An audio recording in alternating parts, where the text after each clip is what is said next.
You are tuned to ARP on the Accelerated Radio Network. It's 12 noon, and it's time to have lunch. Lunch with the Finance Bunch. Lunch with the Finance Bunch. Lunch with the Finance Bunch. Bringing money talk you can understand. And now here's your host, Miss Charlene. Good afternoon, everyone. This is Charlene. Welcome to Lunch with the Finance Bunch. Today, we are honored to have in our studio our Bishop, Ed Smith. It's so wonderful to have you here today, sir. Thank you for having me. Definitely. How are you today? Wonderful. That's good. That's good. The purpose of our show today, and it's funny I use that word purpose, but we're talking about walking in purpose. And I was sharing with you a little earlier, the reason I wanted to do this show was because I was there at when you were ordained as bishop, and they did a small film of your life from, the start of, I guess, from college until today. And so they did excerpts of your life. And so watching that, it dawned on me that I know you've told us more than one time at service that it was not your original plan to be a pastor, to be a minister, less known, be a bishop. That's true. So, right? So watching that film, it looks like that was your plan. And so I wanted to talk today because we have so many people who are trying to find their purpose. They're trying to find their mission in life. They're trying to find out what they should do. They graduate from college, and then they kind of look around, and the world isn't what they thought it would be. And so I try to focus on young people and trying to give them some insight, and to understand that they're not the only ones that may be confused or lost or whatever they're feeling. Trying to figure it out. Trying to figure it out, exactly. We're continuously trying to figure it out. It. So, I wanted to start at the beginning and talk about, how you were raised and the school you went to, and briefly kind of bring us forward to the day you decided or the decision was made for you to enter the ministry. Well, I was raised by a wonderful single mother, and who happened to be named Daniel. Her father thought and was hoping for a boy. Wow. And when a girl showed up, he kept the name Daniel. And she was a child of 14. Wow. And so I was used to having people around the house, a lot of cousins. Most of her sisters had 4, 5, 6 children. So summer was a wonderful time for us to play and hang out together. And I grew up in South L.A., and the east side initially, and then I moved to the south side. We ended up going to George Washington High School, and that was a school that was really mostly African-American at the time. A major shift had occurred when I arrived, and a school that happened to turn out where the Crips started out as a gang at my high school. Oh, wow. So we saw people get killed, get shot, a lot of gang violence. And when I graduated, I happened to go to UCLA. And there was a lot going on in the summers of those years. I was wanting to find purpose in my life. And I believed in God, but I thought God could not be with the Christian church because I saw a lot of stuff that didn't seem to add up to what God would be a part of. Right. And so I rejected it, even though I was raised in the church, but I believed there was a God somewhere. And through that search, I found God as a college student at UCLA, and that changed my life. I started going to a wonderful church that taught me about the Word of God and about life and what God's plan was for my life. At that time, Pastor Frederick Casey Price. Yes. And met my wife at college. We got married. He married us in 1975. Wow. And it was a wonderful beginning for us. Now we've been married over 40 years. Amazing. And we have 4 children. And so during that path, I started working in corporate America, working with major corporations and traveling a little bit with that, and then God called me into the ministry. And so that's kind of where I got started. And then when God called me to pastor, which is something that was far from my mind and my heart, I don't like pastors. I have a brother and a sister, and both of their fathers are different. And both of their fathers were separate with pastors of churches we went to. Wow. And so that really, when I got old enough to realize what was going on and what was going on with my brothers and sisters, their father, I said, God cannot be with pastors. I mean, it really bothered me. But I began to humble myself, to find out and be open to the truth of the Bible. not go by people experiences and dictate. So that's how I got started, and that's how I got to where I am today. Wow. So what type of church is Zoe? How would you define the church that you pastor now? Good question. We are a church that, really, be quite honest, helps birth life purpose in people's lives. We're about helping people to change their lives, to live for God's purpose. But what happens, people begin to discover purpose for their lives and they begin to walk in what God's called them to do. And we have such a history of it. Now, pastoring for 27 years, I've seen over the years what's really been happening. Young people grow up in our church. They begin to find wonderful careers. They go into entrepreneurship. They write books. They have families. It's just wonderful to see them have such passion and good level of success in the entertainment area, in government area, in business, all areas of life. And they bring a sense of focus and helping people as they do it. So that's what we do. We help people walk in and we give birth to their vision. Not us so much, but we create an environment through the teaching, through the networking, through the love in our church. People are now open to make friends. What we've discovered is that what God has in store for us involves people. And it's not good, the Bible says it's not good for any man or woman to be alone. Right. So have friendships and relationships and even old friends to stay in contact with them, or be in a church community like ours that's really loving, encouraging, and connecting.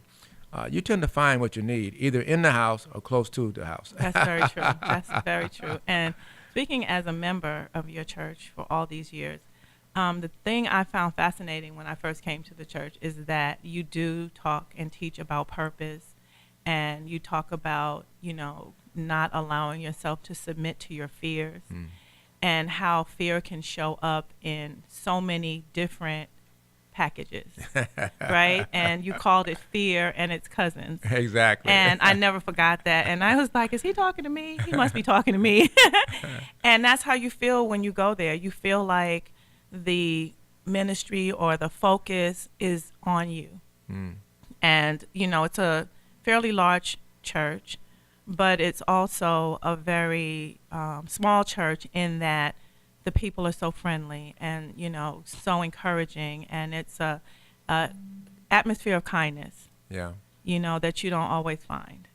It really is unique, and a lot of it has to do with my wife and I, and a great degree my wife, because she's such a loving person. That's very true. And she's helped me get out of my closet, if you would, become more outgoing and more friendly and huggy, if you would. Yeah. Even the men hug now, That's true. A lot of time when they first come, I don't hug, man, don't touch me. I said, no, we hug around here, brother, give me a hug. Right. And before they end up, they're hugging people, they're free. Right. It's like when you're a child.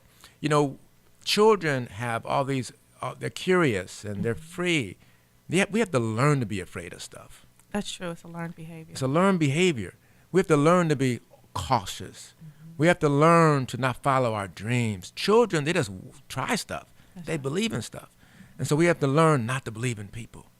We have to learn not to believe in ourselves. And what God does is help us to start believing in Him and believing in ourselves and what He's put inside of us again.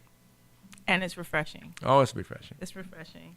I also, wanted us to just touch on, what do you think one of the biggest reasons people don't follow that inner voice or that inner passion? Because we have a lot of college students graduating this May and high school students graduating this May, and those are pivotal points in a young person's life. And so what kind of advice would you give them as they move on to that higher education or as they graduate from college to pursue what they think or to try to find what they think is their destiny? Really good question. And to be quite honest, the answer is similar for almost anyone, but I will speak to that audience in particular. To really begin to trust their desires. People tend not to believe and trust that what's in their heart is what either God would have for them or what they should pursue, that it would work out, is it acceptable, is it good enough? And so they're not following their desires, if you would, their dreams. Some people do, and that's oftentimes why they have success. They're willing to continue on through adversity, through roadblocks, they believe in their heart that what is in their heart, their desires, their visions, their dreams, are valuable. They should follow them and pursue them. And so what happens is that as young students go into college and graduate from college, we learn a lot, which is an outstanding academic preparation. But then, and still, there's something inside of us. So oftentimes we end up majoring in the areas because our friend majored in it, or that's what we've been exposed to.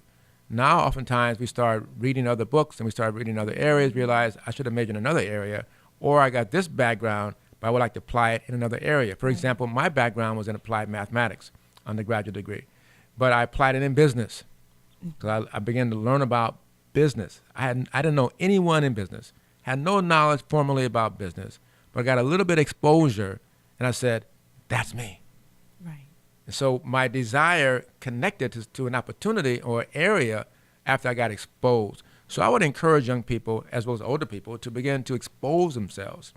You may be a school teacher and have an excellent, outstanding ability to teach and train people, but that can be used in a number of industries. That's right. Whether it be Hollywood or corporate America or medical profession, they all need people to be trained and have good people skills. And so too often we limit, and I'd like to talk about take the limits off your faith. Yes, to please. step out and pursue what's in your heart. So I would say in a nutshell, people need to believe in what's inside them is divine, and they should pursue it.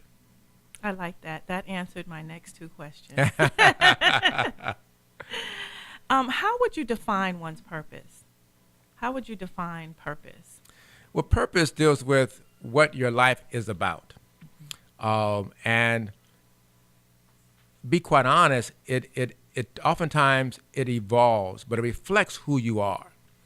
It reflects your human DNA, not just your biological DNA, but how you're wired to be motivated or motivate yourself and how you act, how you interact. Some people are very people-orientated, they're outgoing. I know people, I've discovered this about some people, they're what I call connectors. Yes. They know everybody. Yes. Okay. They light up a room. They know people, but sometimes when they don't understand what they have, they're connecting everybody else but themselves. That's right. Okay. And so what I try to encourage them to do is realize the gift that you have, and begin to value it, and then offer it to others with a value. Yes. In other words, I can help you. Let's say I'm a person that's real good in fashion, but they're not confident about making a business. Well, people like what you do. Start small and begin to start a business by offering your services for a fee. So that's how I would encourage people. Purpose is about following what you believe your life is about. Yes, and without fear. Without fear. Yes. Fear is a big one because we all face it at certain levels. As doors open, the next level, if you would, or to overcome a challenge, sometimes you have these fear thoughts. Yeah. But what helps me, even as a pastor and individual, is stick with, God, you gave me this vision, this sense of purpose for my life, and because you gave it to me, there's a pathway. I'm going to walk in it. Yeah. I'm not going to worry about stuff and be concerned about finances and so forth. I just got off the phone today with a major company that wants to work with me, but they want to charge a lot of money. And not that I couldn't afford it, but it's not in my budget. I work on budgets. I don't work about it. It doesn't matter how much money I have in the bank. Let's speak to that after this. This is my budget, okay? Yes. And it's because I'm always going to have some money in the bank, okay? Right. And I'm not taking all that out for you, right? Okay, we got to work within my budget. And so we talked about it. They said we normally charge 3 times, 4 times as much as your budget. I said, I understand, I appreciate it. And what I said to them, one of the representatives today, I said, well, I valued Rolls Royce, but I drive a Hyundai, and I appreciate it. It gets me where I want to go. And so my budget is not to be spending dollars on a Rolls Royce right now. Right. Now, somebody give it to me, that's one thing. Right. But I don't want to spend my money on it right now. Right. Okay, so where we ended up today was powerful. They came back and said, let's work with what you got, your budget. And let us add value to you, and let us help you grow in this area. And then you see it, then you can have more money, you can afford to pay. Well, exactly. when that happens, I'll pay more. Exactly. Okay, but it's all about valuing yourself and not overextending yourself so you can stay on course. And that segues into what my show, one of the driving forces behind my show, and that's your financial picture. And, staying, like you said, within your budget, and knowing that just because you have money in the bank does not mean that that money in the bank is designated for that specific area. Right.